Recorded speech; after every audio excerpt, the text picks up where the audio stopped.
Écoute attentivement. Ce que tu vas entendre ici n'est pas un récit. Ce n'est pas une leçon que tu peux réciter.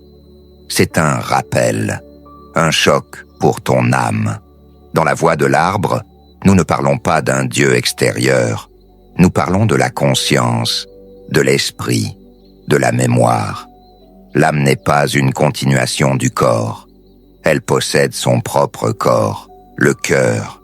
Celui-ci réagit aux pulsions, aux forces subtiles, aux vibrations de la vie. L'esprit, lui, est indépendant. Il est conscience, il est mémoire.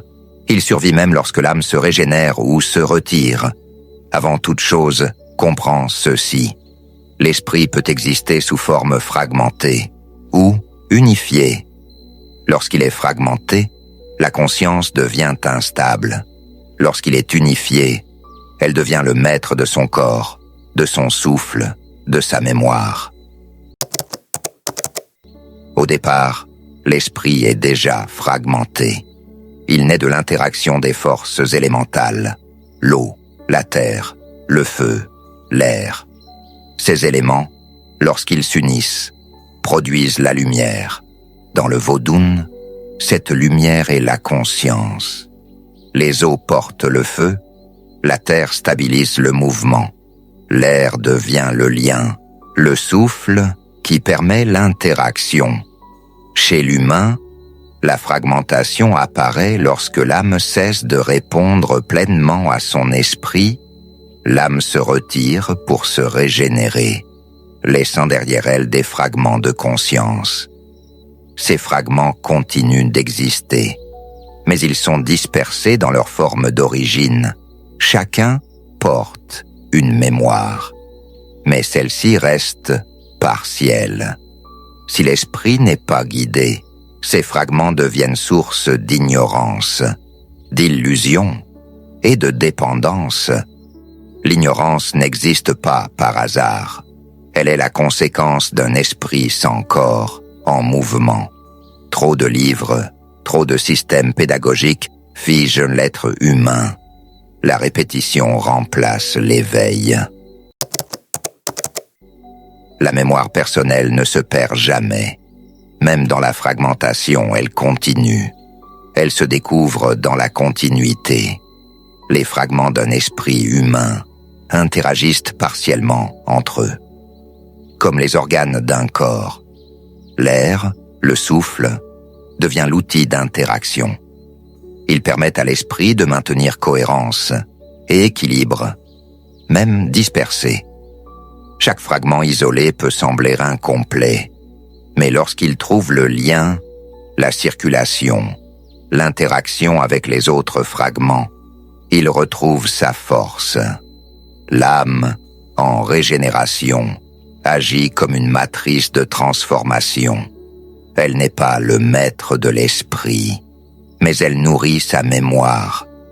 L'esprit, lui, est souverain. Il enregistre, il conserve, il transforme.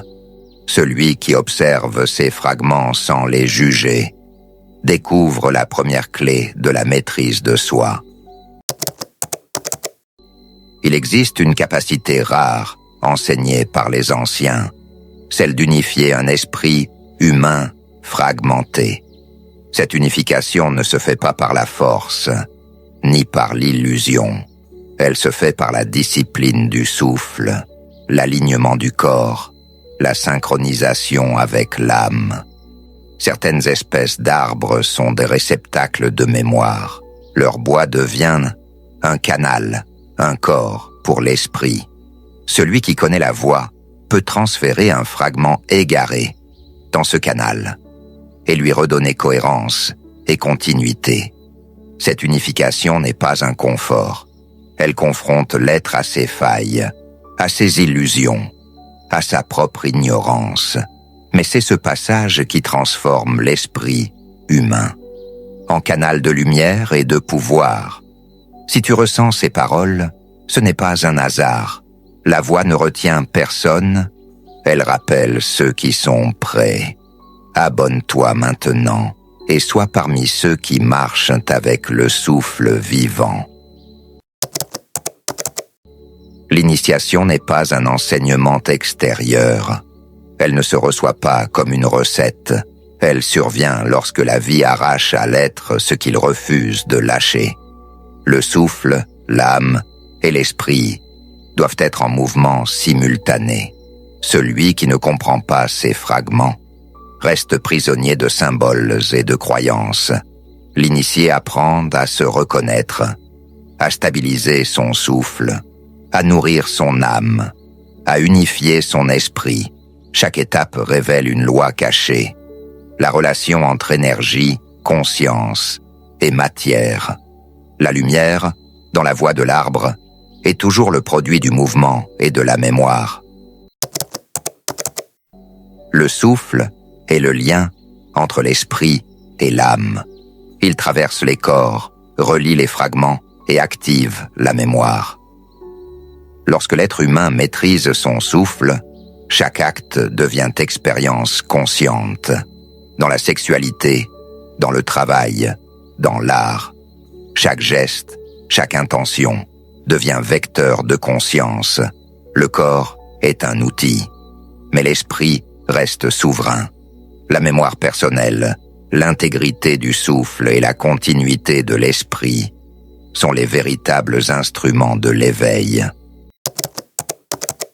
Celui qui ne bouge pas, qui ne maîtrise pas son souffle, qui ne travaille pas sur ses fragments, devient prisonnier de sa propre ignorance. Il se fie à l'extérieur, aux dogmes, aux symboles figés. Fior enseigne, l'âme, l'esprit et le souffle sont indissociables, mais seule la conscience, en mouvement, peut unifier les fragments, créer la mémoire et stabiliser le souffle. Écoute, la fragmentation de l'esprit n'est pas une fatalité. La mémoire ne se perd jamais. L'ignorance existe pour montrer la nécessité de l'initiation. L'âme continue son cycle de régénération, mais l'esprit conserve, transforme, éclaire. Celui qui comprend la voie de l'arbre, observe ses fragments, maîtrise son souffle, nourrit son âme et unifie son esprit. La mémoire devient alors instrument de puissance et de liberté. La lumière ne se donne pas, elle se découvre. La puissance ne s'acquiert pas, elle se crée. Et l'éveil ne se reçoit pas, il se vit. Souviens-toi, la voix n'explique pas pour séduire, ni pour rassurer. Elle révèle ce qui est déjà en toi, et celui qui écoute, celui qui ressent, devient le canal du souffle vivant.